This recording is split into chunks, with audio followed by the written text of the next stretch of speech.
Netflix-ის უახლეს სერიალ Alien Earth-ში იგივე უცხო დედამიწაში არსებული ჰუმანოიდური პერსონაჟები მომავლის დედამიწაზე ბევრ რამეს გვიყვება. ჰიბრიდები, რომლებიც ადამიანის სინთეტიკების, ანუ რობოტების სხეულს და ადამიანის ცნობიერების, ანუ ტვინის, იგივე სულის შერწყმას წარმოადგენენ. თითქოს არც ისე შორეულ პერსპექტივად გვესახება.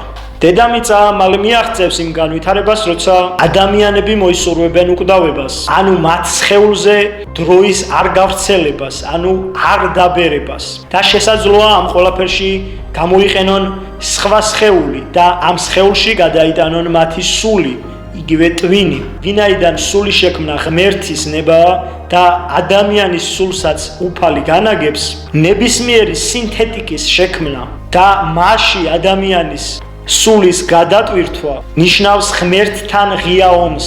სამყაროს შემოქმედთან ომს კი ვერავინ მოიგებს. იქნებ სწორედ ეს არის მეორედ მოსვლის მიზეზიც. ადამიანის სურვილი გახდეს ღმერთი, ან იქნებ ეს სურვილი ადამიანისგან არ მოდის.